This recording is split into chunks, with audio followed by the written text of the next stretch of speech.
23শে ফেব্রুয়ারি 2026 ভোরবেলা। এটা ঘুম থেকে উঠেই আমি ছুটলাম একদম সি বিচটাকে দেখতে, এবং সানরাইজ মিস করলাম যথারীতি, একটু আগেই উঠে গেছিলো, কিন্তু সানরাইজ মিস করলেও যা একটা দারুণ একটা দৃশ্য দেখতে পেলাম, খুব মজা লাগছিলো আমার। তোমাদেরকে দেখাই, দেখো কি দেখতে পেলাম আমি। দেখো এই যে মহারাজ একা একা দোলনায় বসে দুলছেন। মহারাজকে প্রথম আমি দেখেছিলাম কলকাতা এয়ারপোর্টে, তারপর ফ্লাইটের ভেতরেও দেখতে পাই। আর হ্যাবলাকে এসে এই রিসর্টটায় যখন আমরা থাকার জন্য বুক করলাম, তখন দেখতে পাচ্ছি যে মহারাজও এই রিসর্টেই উঠেছেন। আমার মনে হয় বয়স যতই বাড়ুক, প্রত্যেকের মধ্যেই একটা শিশু মন বেঁচে থাকে, সেটা মহারাজকে দেখে আবার প্রমাণিত হলো। এত মজা লাগছিলো দেখে আমার। আর রিসর্টটা এত সুন্দর ছিল, সাথে সি বিচটাও এত দারুণ, খুব সুন্দর। আর এই যে দেখো, এগুলো হচ্ছে সুপুরির মতো দেখতে কিছু ফল নারকেল গাছের নিচে পড়েছিল, জানো। আমি কিছুতেই বুঝতে পারলাম না এটা কী ফল। প্রথমে সুপুরেই ভাবছিলাম, তারপরে উপরে তাকিয়ে দেখি ওমা এটা তো নারকেল গাছ। রিসর্টের লোকেরা সাজিয়ে রেখেছে কিনা জানি না, তোমরা যদি কেউ জানো তাহলে এই ফলটার নাম বলো তো। ব্রেকফাস্ট করেই আমরা ছুটলাম আমাদের ক্রুজ ধরতে।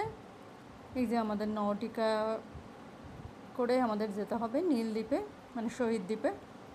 স্বরাজ দ্বীপ থেকে আমরা শহীদ দ্বীপে এই নৌটিকা করেই গেছিলাম। আর এই যে আমাদের রাপুঞ্জেল চুল সামলাতে ব্যস্ত, বাবা মার সাথে দাঁড়িয়ে আছে।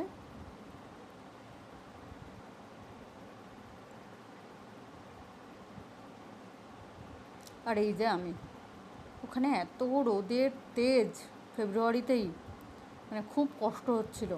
তো আমি এভাবেই ঘুরেছি রোদের মধ্যে। আমার মনে হয় ডিসেম্বর জানুয়ারিটাই বেস্ট টাইম আন্দামানে ঘুরতে যাবার।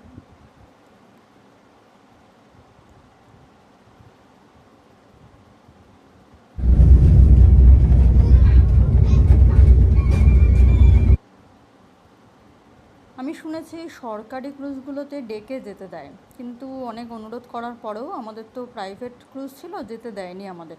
তো একটা কাঁচের জানলা ছিল, সেখান থেকেই আমি এই ভিডিওটা তুলেছিলাম। কি সুন্দর যে লাগছে দেখতে জলগুলো। আর এই যে আমরা পৌঁছে গেছি নীলদ্বীপে। আর নীলদ্বীপে পৌঁছানোর পর আমাদের সাথে যা যা কাণ্ড কারখানা হলো, সে সমস্ত গল্প আমি তোমাদের অবশ্যই বলবো, এবং আমাদের অভিজ্ঞতা সব আসবে পরের ভিডিওতে। সঙ্গে থেকেও অনেক মজাদার কাহিনী শুনতে পাবে। দেখা হচ্ছে নেক্সট ভিডিওতে।